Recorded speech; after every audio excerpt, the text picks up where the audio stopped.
Welcome to the Financial Legacy Podcast. I am your host, Maria Ellis. On every episode, I will bring you my perspective and the perspective of my guest on financial and estate planning. We here at the Financial Legacy Podcast, we're changing lives one person at a time. And today it is my pleasure to invite you as my guest, Robert Pecha, the 1031 Exchange guru in New York City area. Welcome to the show, Robert. Thank you Welcome. for having me, Mario. Good morning. Yes, and most people know me as 1031 Rob, but I do have a real name to be affectionate. Okay, good. So tell us a little bit about yourself and your company, and how long have you been helping people doing 1031 exchanges? Sure. So a little bit about me personally. I'm born and raised on Staten Island, which is where I'm coming at you live right now from the Staten Island home office. What else? I have a military background, so I used to be an Air Force cadet with aspirations to become a fighter pilot. Long story short, that didn't happen because of my eyes.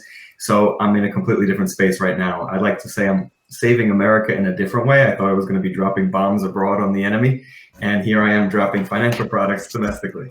So I'm helping in a different capacity. Maybe it's a little less dangerous, but it's kind of interesting. I ported the honor code that I lived by half a lifetime ago into my practice now, and that's how I run my business and my personal life. So I have my own practice. I'm with an alternative broker-dealer called Great Point Capital Advisors. That's basically where my licenses hang. And I specialize solely in these 1031 approved products. So for anybody joining us on the call, if you're in the real estate sphere, you've probably heard about 1031 exchanges. 1031 exchange is an IRS code that allows you to sell an investment property and roll the proceeds into something else. I could be that something else, because at the end of the day, 1031s are great. Everybody likes the idea of keeping the money in their pocket and not giving it up to Uncle Sam. But it has rules and timelines that can get in the way. That's why I say if you're tired, stuck, or out of luck, call 1031 Rob, because chances are I can help. I can leverage the existence of this menu, which is always changing, to assist people in their 1031 exchanges and make sure that it's a complete success. I've been doing this since 2012 when I came across this specialty. I had a few affiliations since then until I truly went off and went on my own a couple years back. And what else? I joined financial services in 2008. Great year to start financial services. I tried a few of the disciplines that financial advisors do. I didn't love any of them. And I came across this. I realized it's very underserved. It's one-dimensional. So there aren't many of us doing it, which I like. And I said, you know what? I could build a brand and a practice around this. I started with this 1031 Rob moniker kind of informally. But when I realized how sticky it was and people were remembering me, sometimes for the wrong reasons, but ironically enough, it doesn't matter. I just try to burn those four numbers into people's heads, and it just translates into business in the weirdest ways. Yeah, and so for those people who are not quite as knowledgeable on what a 1031 exchange is, could you explain a little bit more about it? What are the benefits associated with that, and what are the advantages, disadvantages? Sure. So again, the 1031 exchange, it's an IRS code. It says if you sell an investment property, if you're concerned about capital gains tax, it's a great thing because it allows you to roll the proceeds of that investment property sale into something else. People love it. Everybody likes that idea, right? At surface level, that sounds great. Why would I give up money in tax if I don't have to? But as I said, it's got timelines and rules that can jam people up. So primarily it's a tax play. I mean, everybody likes the 1031 for that reason, right? If you can avoid giving up 35%, maybe 40% in cap gains to Uncle Sam and keep it in your own pocket, that makes sense to everybody. But the question is, what do you roll into? And that can be problematic sometimes, either because of procrastination or people put all their eggs in one basket. But ultimately, Maria, the 1031, it's been around almost 100 years now. I think almost exactly 100 years. And it's withstood the test of time. Yes, it's been threatened a bunch of times. It's threatened now. I'm sure you've heard in the news. But it's been attacked at least half a dozen times in recent decades, and it's always survived. Now, why has it survived the test of time? Because it creates a lot of jobs and it keeps money in motion. At the end of the day, that's what it is. Yeah, and some people who are against it have said, oh, that's really a tax loophole for the rich people. But in fact, it isn't. It's for the average client. Give you an example. I had a client who had owned a 10 apartment building in the East Village area. And she had managed that for over 20 years. And now she's getting in the point where she's getting to retire. She doesn't want to bother anymore with the trash and the water taking care of all the And storage and tenants. trash. Yeah, exactly. So she decided to sell, and then we were able to do a 1031 exchange and place her so in products that are now providing her some fixed income. They are still real estate related, so we could talk about that in a little bit as well.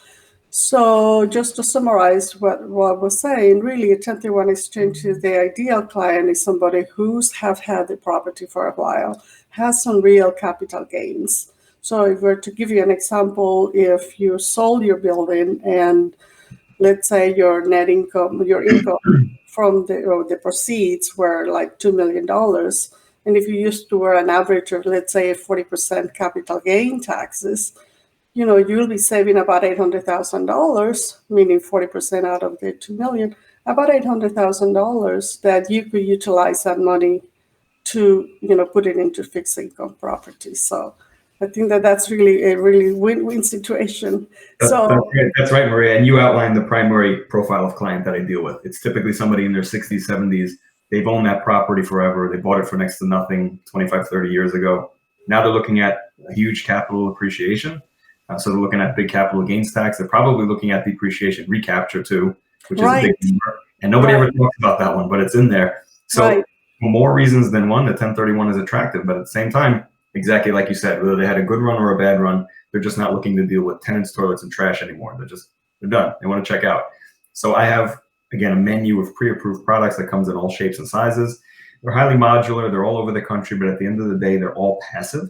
So they're great for people that want to throttle back and just collect that mailbox money, basically put it on autopilot and let it ride, and not deal with the responsibilities. I had somebody that recently complained to me that they got a panicked phone call on Christmas Eve about some leaky toilet.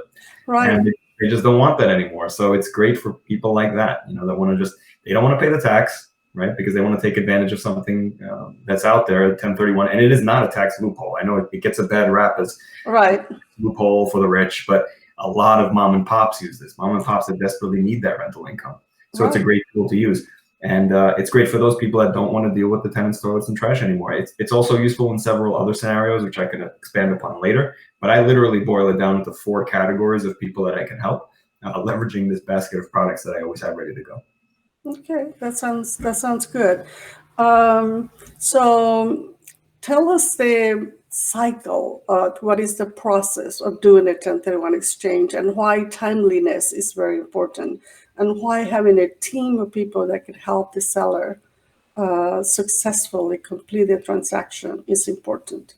Sure, and great question. The 1031 is very much, I call it a symphony, right? You have different, you have flutes, you have horns, percussion, all these members coming together to hopefully make this transaction a success for the client.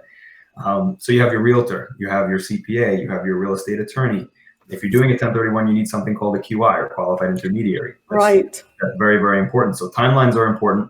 It's also important to try to get ahead of it early. You don't want to really be in a jam or run up against the wall at the 11th hour. I can't help people like that. I mean, I've done it, but it's better if you can plan ahead and line up this team of professionals in advance. So if you plan to do a 1031, I always tell my clients, first of all, get your CPA and real estate attorney's blessing. Make sure that they tell you that your particular situation warrants a 1031.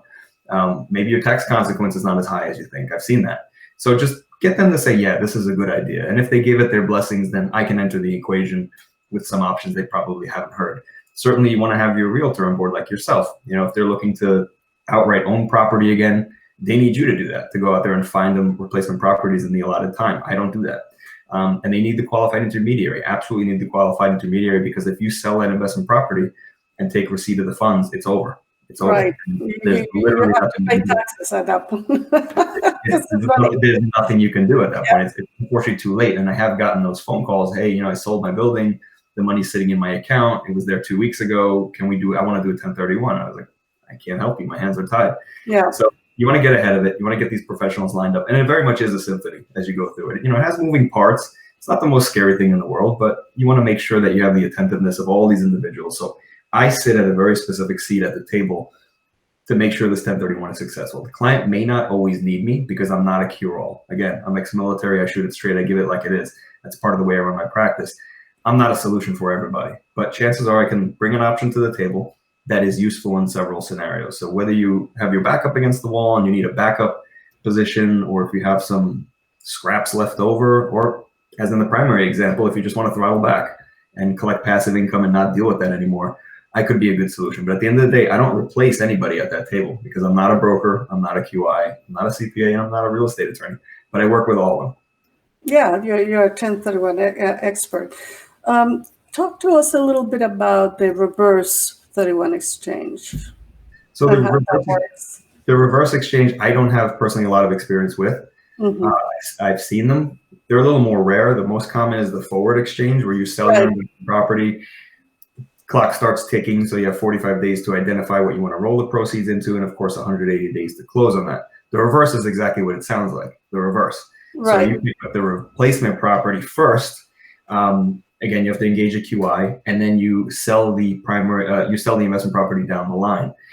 It's more expensive, as I understand it. It's typically around $10,000 when you engage the qualified intermediary. It has more moving parts. It requires something called a EAT, is the acronym, Exchange Accommodator Trust.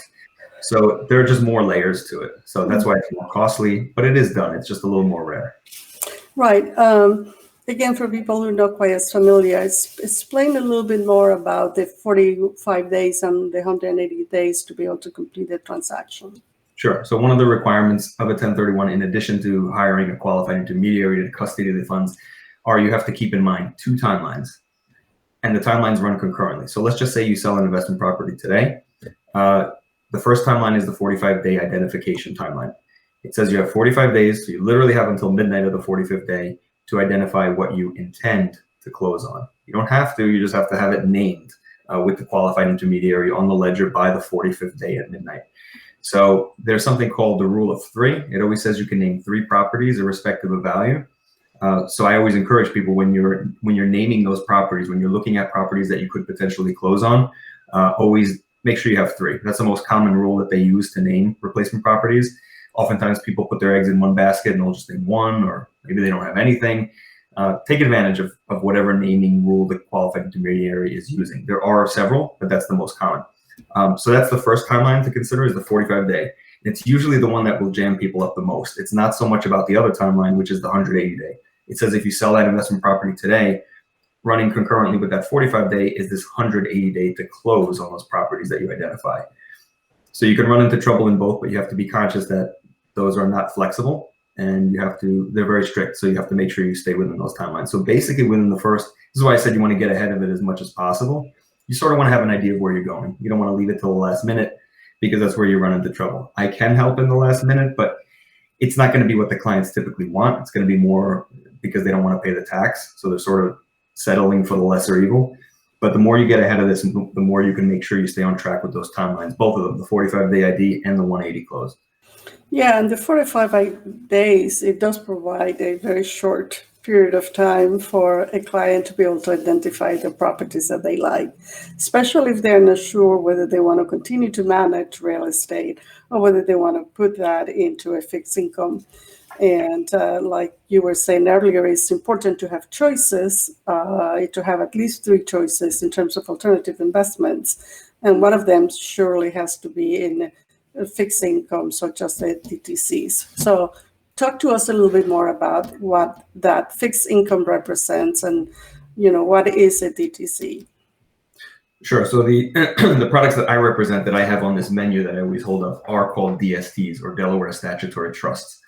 It was a structure that was created in 2004 when the IRS had a revenue ruling. It's Revenue Ruling 2004-86 that said if you package up real estate, so it doesn't matter what it is, if it's multifamily, student housing, self-storage, industrial, if you package that real estate up as a Delaware statutory trust, it qualifies as a like-kind exchange.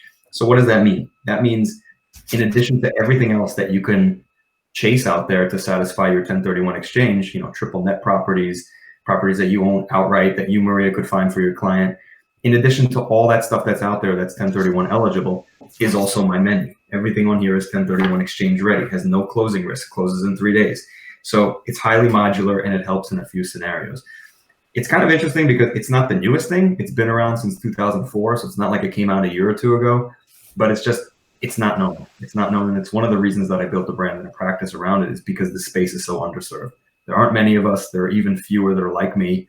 I'm a one-trick pony. This is all I do professionally. But I'm proud to do that because I find people today want a specialist, not a general practitioner. So again, I work alongside all these other professionals like yourself, brokers, CPAs, real estate attorneys, QIs, because I want to make this thing successful for the client, because the last thing you want is the 1031 to derail. That's when all the finger pointing starts. Ooh, nobody wants to see that. Unfortunately, Maria, you guys, I see this a lot. Even though they think 45 days is a lot of time, day 42, you start getting the panic phone calls. Hey, we need to find something. We need to find something. You're the first person they'll point the finger at. You didn't find me something in time, even though they sat on it for 45 days. I've seen it. So a great way to kind of put guardrails on that and make sure that doesn't happen is to use me. I tell people, keep me in your back pocket. I've literally had a client tell me, Rob, you weren't my first choice or even my second choice. I was literally his third choice on that rule of three, named with the QI. Right. He said, compared to paying the 40% cap gains, you're the lesser evil. And I made the joke, we're not dating here. We don't have to be your first choice. This works great as a backup. Right. And, as we say earlier at the beginning of the conversation, the majority of the people who are actually using the 1031 exchange are people over 60 years old who have had properties for a long time and who at that point in time in their lives, they tend to be a little more risk averse. They are not, they only have a few years to plan and to make sure that they have financial well-being. So these DSTs are really a good choice for them because they do represent a fixed income. So, and as we know, they are, and I have heard you mention a couple of times in prior conversations that we have had where, we need to educate people, educate our clients in terms of, what is the right rate for them, because somebody might think that, a DST that is paying 10% is great, but not necessarily, right? I mean, right. We know that an average fixed income return is between 4 and 5% in this current point in time, 2021. So tell us a little bit more about it. What are your thoughts on that? Yeah, absolutely. And you mentioned fixed income, and I do have to say that these products are not without their risk. They have risks. They come with private placement memorandums that are about this thick that tell you on the front cover, principal subject to risk. So the good news for the investors is they're already used to these risks. So changes in tenant vacancy, inability to collect rent, changes in tax law, all of these things still apply. They're not going away. It's just you have hopefully a good company at the helm that knows what they're doing and has a good track record. That's why anybody who knows me, and it's in line with the cornerstone of my military background and how I run my practice, I'm very, very big on quality. Very, very big on quality sponsors that have the best track records, have weathered the toughest storms like last year. Because you're right, Maria, there's a lot of stuff on this menu, but that doesn't mean I like it all. There are fly-by-night companies, newer guys that are trying to grab market share, and they're trying to entice investors with a higher rate of return, maybe an 8 or even a 10, like you mentioned. They're out there, they're trying to grab market share. But I always caution my investors that number comes from somewhere. So if the ones that have been doing this for a long time, and the ones that really lead the pack in terms of track record, and they've been doing property management for over 53 years, if their rates of return are in the mid 4s, low 5s, how can the other guys possibly be almost double that? Meaning the number comes from somewhere. Those guys are either overestimating occupancy, underestimating taxes, foregoing reserve requirements. Something is there. So I always tell my clients, you want these DSTs, you want the engine under the hood to do what it's designed to do. Meaning Right. you want to get into this, you want to satisfy your exchange. Hopefully you don't have to worry about it, meaning you've entrusted a solid company that knows what they're doing. And then you let these things ride out. And they generally ride for about 5 years. That's been the industry average. It could be shorter, it could be longer. It just depends on market conditions. But you want that DST to pay you that monthly income. And you want the conservative underwriting. That's why I like the sponsors that have the conservative underwriting and the solid track records. Because yes, even though a 4.5% cash on cash number may not sound attractive, I'll tell you what, it's respectable in this environment. It's for no work, and it's going to stay the course. You don't want somebody that's going to disappear when times get tough, and that's exactly what happens to some of those newer guys that just don't have the balance sheet or the track record to support it. Right. So I would caution clients, don't try to squeeze an extra point or 2 or half a point out of these products. It's simply not worth it. Clients do it. I always advise against it. You want you want the solid, the conservative underwriting, because that's going to stay the course. Yeah, you want to be able to sleep at night, Right. especially, in your retirement years. Absolutely. I don't want the panic phone calls at night any more than my clients do. So I'm happy to be paid less and my clients be paid less, but we all sleep better at night. Right, absolutely. Is there anything else that you like to share with clients, in terms of 1031 exchanges that we have not yet touched? I think we covered the bulk of it. There's talk now with the legislation that the 1031 may disappear. I don't think that's going to happen. Right. It's been around since 1921, so almost 100 years now. I'm not sure what the exact date is, but it survived the test of time for a reason because of all the jobs and the money that it keeps in motion. So I don't think it's going to go away.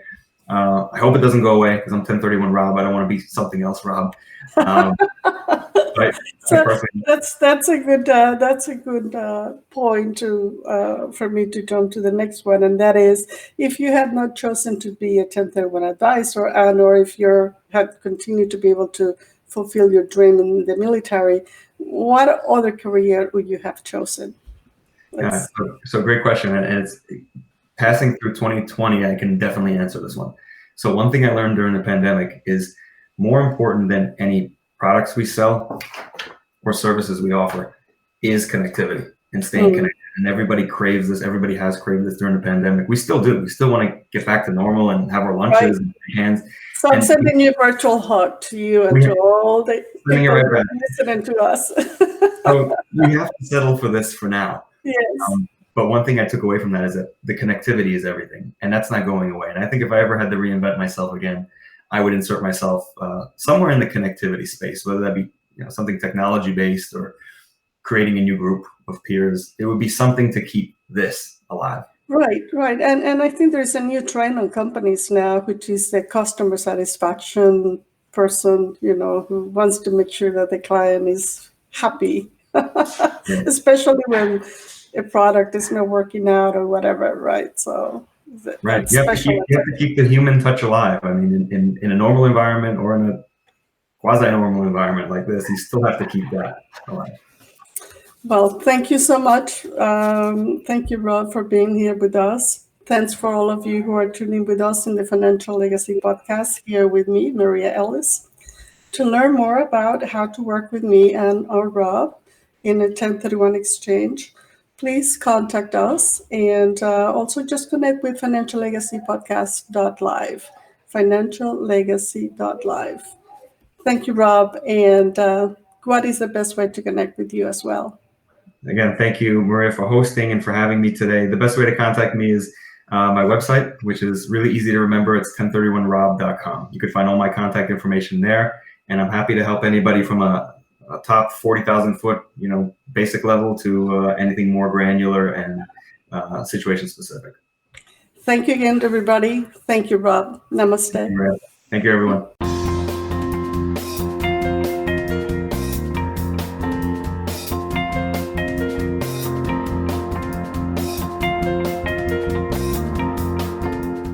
In providing answers, neither Maria Ellis nor the Financial Legacy Podcast and guest speakers are acting as certified financial planners, advisors, certified financial analysts, CPAs, economists, accountants, or lawyers. Neither Maria Ellis or the Financial Legacy Podcast and guest speakers make any recommendations as to any specific securities or investments. All content is for informational and general purposes only and does not constitute as financial or legal advice.